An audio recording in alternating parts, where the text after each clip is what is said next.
Hello, welcome to this session. The title of this session is Mehboob Khan and his film Mother India. The 1950s was a significant period as far as Indian cinema was concerned. Indian cinema went international during this period. Satyajit Ray's directorial debut Pather Panchali or The Song of the Little Road 1955 bagged the Best Human Document Award in the prestigious Cannes International Festival in 1956. Indian cinema successfully crossed another international milestone in 1958 with Mehboob Khan's Hindi film, a cinematic epic of the emerging post-independent New India, Mother India, by getting the first ever Indian nomination for an Oscar award under the Best Foreign Language Film category. While Satyajit Ray represented the art house stream of Indian cinema, Mehboob Khan represented the popular commercial stream of Indian cinema. Learning objectives of this module: to enable the learner to follow a brief biography and filmography of Mehboob Khan, to understand the social political context within which the film Mother India can be contextualized, to comprehend the various thematic layers of Mother India, to critically appreciate and respond to the movie Mother India. Mehboob Khan was born in Gujarat but later migrated to Bombay, now Mumbai, to work in his relative's business establishment, which provided various logistical services to the Mumbai's filmmaking industry. Soon, Mehboob started working as an assistant in the production of silent films. Mehboob Khan's directorial debut was Al Hilal, The Crescent Moon, in 1935 under the banner of Sagar Movietone.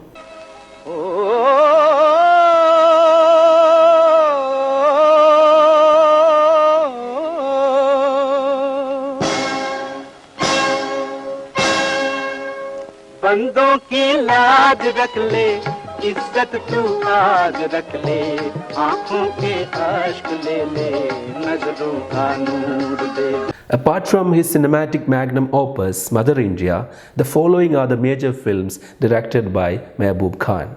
Mehboob Khan's 1949 film Andaz or Style stands out as one of the first Hindi films which depicted a love triangle.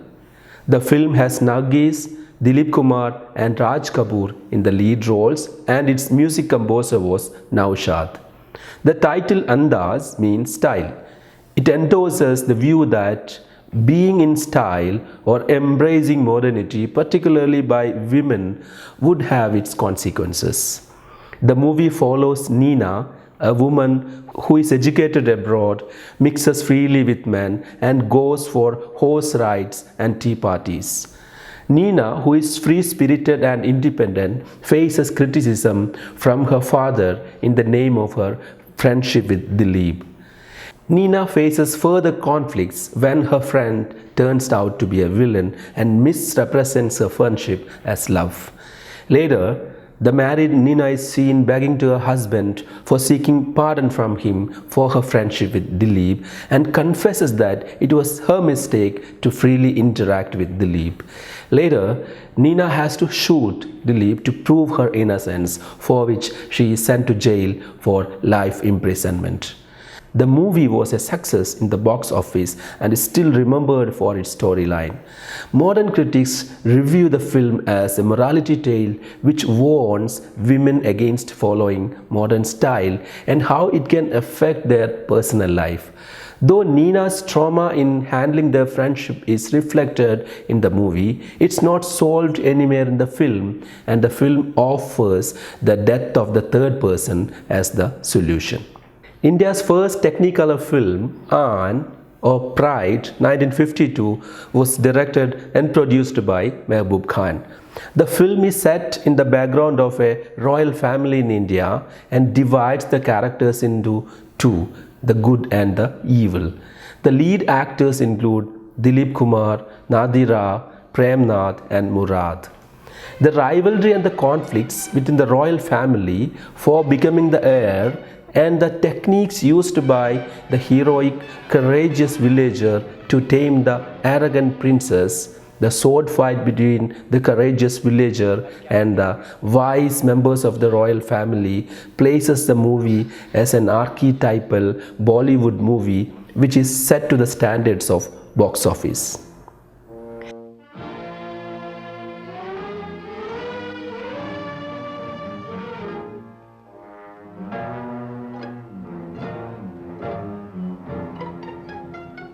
लेकिन मैं भी तुम्हारी इन जंजीरों में जकड़ा हुआ एक कैदी हूं। मैं तुम्हारा कुछ नहीं बिगाड़ सकता।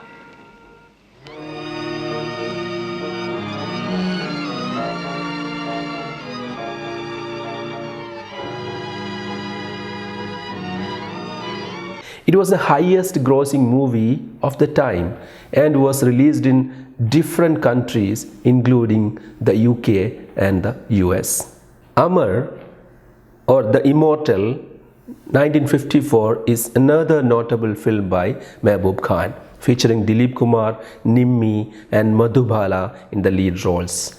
The story unfolds in a village and the protagonist Amar, played by Dilip Kumar, is a criminal lawyer. The well-principled gentleman Amar rapes the village ballet Sonia, which is shown as accidental as Sonia was wet in the rains and was hiding in Amar's library to escape from another man. Amar was engaged to an activist lady played by Madhubala who is well educated and rich. The drama of the movie follows to the guilt faced by Amar, who later agrees to marry Sonia. It can be seen that the rape scene in the movie later got reinforced as a stereotype in Indian movies across many languages of India. The trauma of the rape victim and the violence of the rapist is justified by the storm and the rain in the background.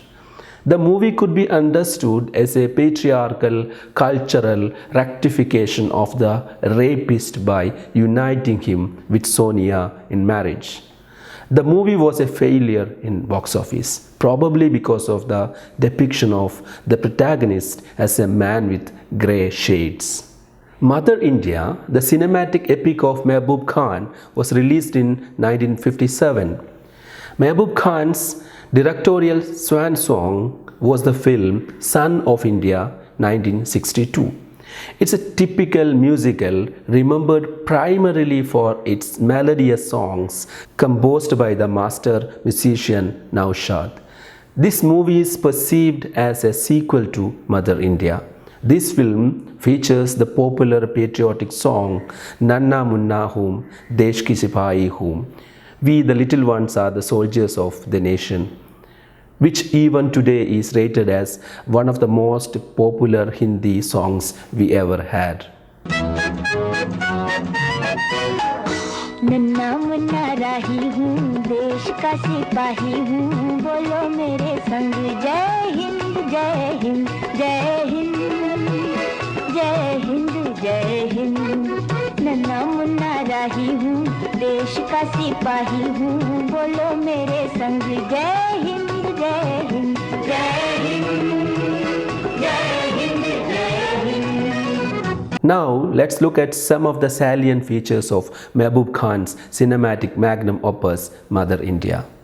By undertaking a meticulous amalgamation of the major underlying characteristics of the twin proto-nationalist epics of India, the Ramayana and the Mahabharata, Mehboob Khan serves as Mother India, a cinematic political epic of contemporary times. The central mother motif in the film functions as an agent of both subversion and conformity simultaneously.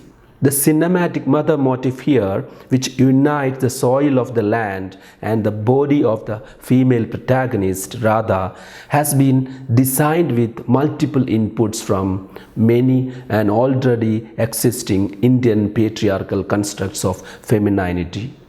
Oriental feminization of the national landmass, impeccable chastity of Sita of the Ramayana, bewitching beauty of Radha of the Mahabharata, Lakshmi of prosperity, Kali of feminine wrath, Durga of destruction, and the ultimate success story of female perseverance. All male characters in the film exist and find their meaning of existence only within the physical and spiritual periphery of the mother's center. Right from the opening sequence onwards, unification of the female body with that of the national soil has been recurrently shown. Just like the soil which is exposed to varying weathers of spring, summer, autumn and winter, Radha's bodily changes over a period of time are visibly brought to the attention of the spectator.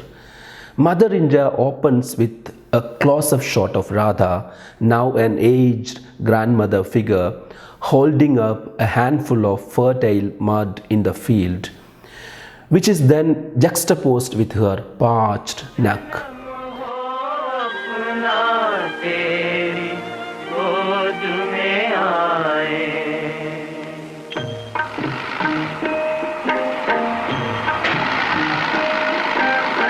This powerful, realistic juxtaposition is followed by a series of scenes which depict hectic mechanized agricultural and construction activities in the village, which is now connected with electricity, motor vehicles, bridges, canals and roads.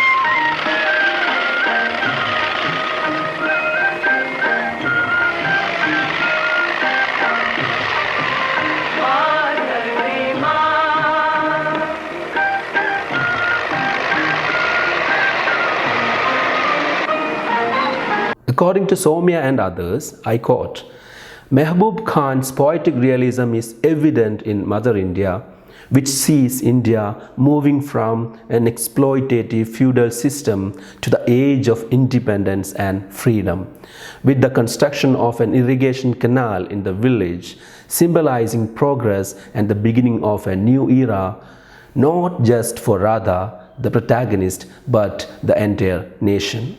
In a way, amongst many other things, Mehboob Khan's Mother India could be seen as a cinematic paean to the success story of independent India's Green Revolution, which modernized agricultural practices of the country and played a very significant role in feeding the starving nation in the first half of the 20th century. Ideologically, Mother India foregrounds a political blend of Nehruvian socialism and Gandhi's Gram Swaraj, the aims of which were adapting a fast-paced developmental measures for poverty annihilation, rural empowerment, non-violence and planned growth through modernization of India's industrial and agricultural sectors. Obviously, the Ambedkarite concerns of rural India finds no place in Mehboob Khan's cinematic imagination, probably because of Khan's socialist ideology, which could accept only the class question, not the caste question in the path of revolution. Mother India has many cinematic flashbacks within the main flashback. The main flashback starts when Radha, the Gavki Ma, mother of the village, is received with a floral garland to open the newly built water canal to her village.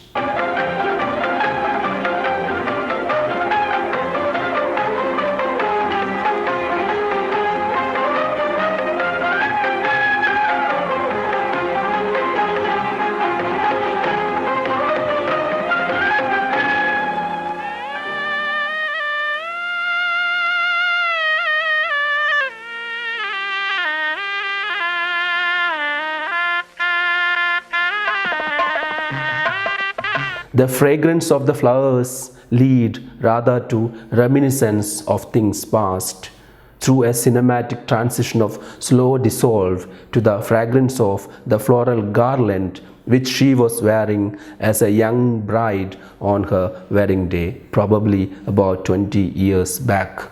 Story-wise, Mother India is about the maturation phase of a young, innocent bride from a nondescript village in India into a pan-Indian mother figure, representing the troubles, experiences, resurgences, aspirations, perseverance, and progress the young nation achieved, especially always adhering to the political philosophy of non-violence. Meenakshi Shade says, I quote, "While fairly melodramatic, its gritty honesty and affirmation of social values touched a chord. The film was a big hit and won India's first Oscar nomination for Best Foreign Film in 1958." Unquote. The village portrayed by Mehboob Khan in Mother India has been kept unnamed, thereby making it representative of any of the villages in India. The microcosm of the nameless village later gets converted visually into the macrocosm of India, the political state, through the creation of a cinematographic cartography which fixed borders within which citizens toil to take the nation to the next stage of development. Creation of a nationalist iconography through the patriarchal political practice of mothering the land could be seen as one of the cultural functions very emphatically promoted implicitly by the film Mother India. Radha, played by Nargis, arrives the nameless, remote, poor, not so fertile agrarian village after her wedding with Shamu, played by Rajkumar.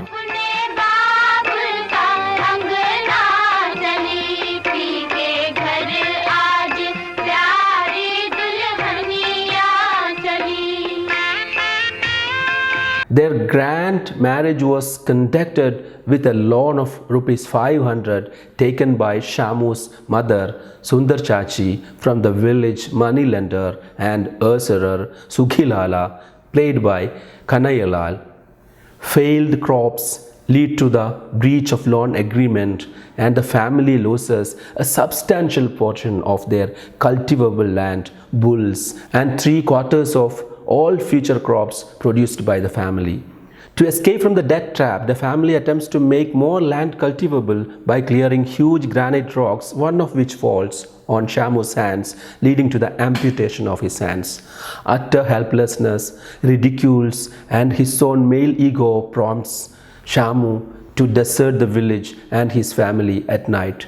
His imminent death soon by starvation is implicit. Death visits the family too frequently.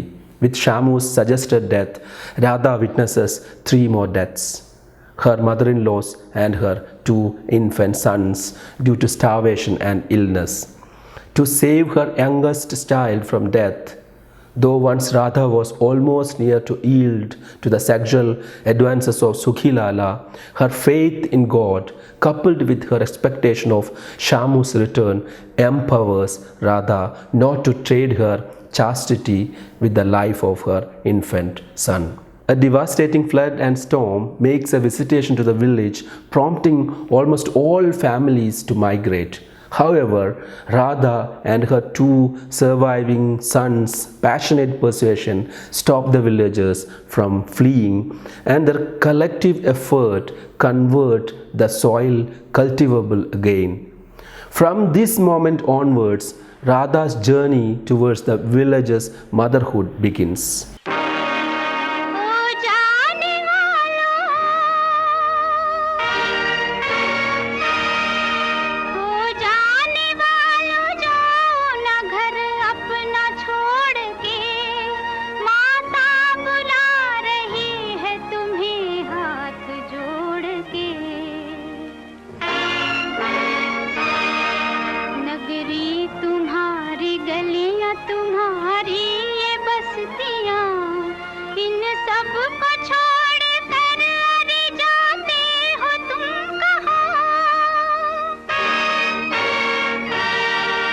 उजड़ी है लाख फिर भी है धरती तुम्हारी।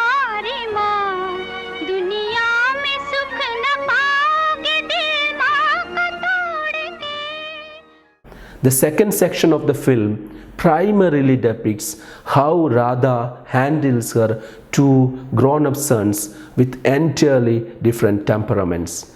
Her eldest son, Ramu, played by Rajendra Kumar, obeys his mother and the customs of the village, including the exploitative practices of Sukhilala. However, Radha's youngest son, Birju, played by Sunil Dutt, grows into an embittered, rebellious, rule-thwarting, bohemian, angry young man. The only target of his anger and rebellion is Sukhilala, who represents the exploitative, suppressive, feudal establishment of Indian villages.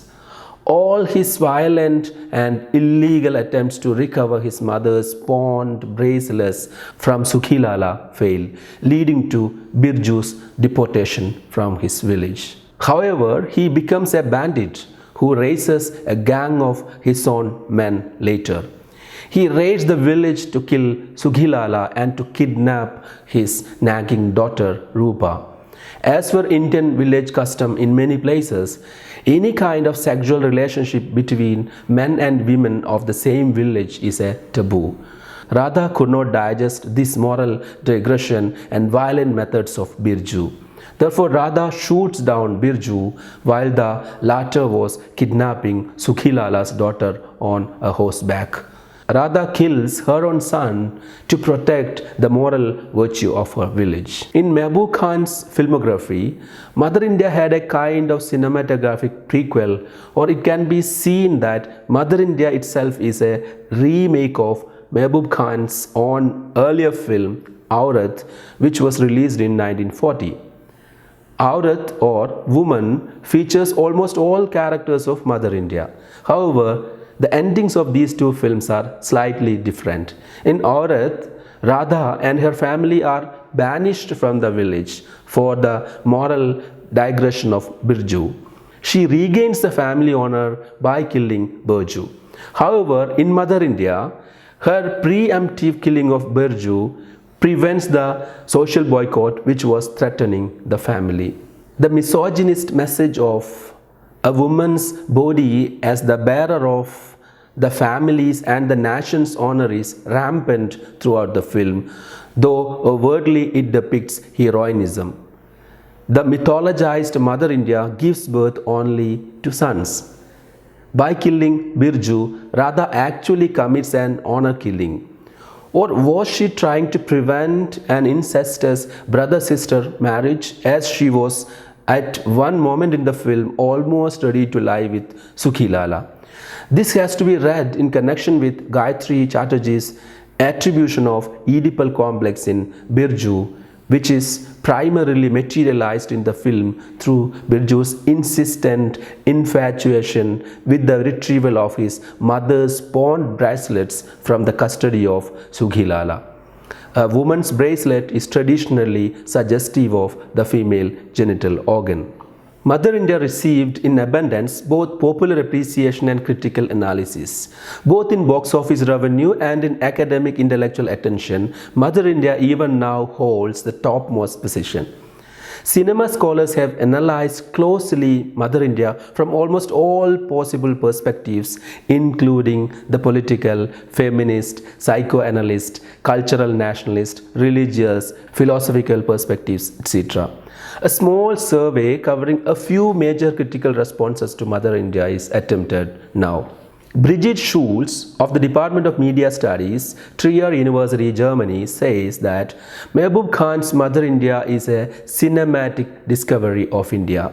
He makes the following comment on Mother India. I quote, "Mother India is a hymn of sacrifice and suffering, reminding one of the visual aesthetics, film rhythm and ethics of Alexander Dovzhenko, idealizing the struggle of India's hard-working rural population.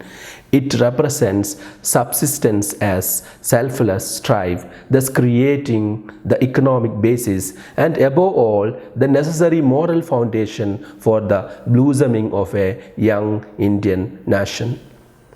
Mehboob reinvented his mega film icons of national martyrdom, metaphors and symbols of the nation, which are suggested to the public as archetypal constellations, a subject that had preoccupied nationalist authors, painters, and dramatists since the end of the 19th century. Ever since Mother India, filmmakers have been adapting and reproducing its national iconic imagery and emotional setup, albeit as the same scenario of the individual sacrificing for the collective. Unquote. Salman Rushdie, the internationally acclaimed author of Indian origin, makes the following comment on Mehboob Khan's Mother India in his fictional work The Moor's Last Sigh, published in 1995. I quote, "In Mother India, a piece of Hindu myth-making directed by a Muslim socialist, Mehboob Khan, the Indian peasant woman is idealized as a bride, mother, and producer of sons. As long-suffering, stoical, loving, redemptive, and conservatively wedded to the maintenance of social status quo." Unquote.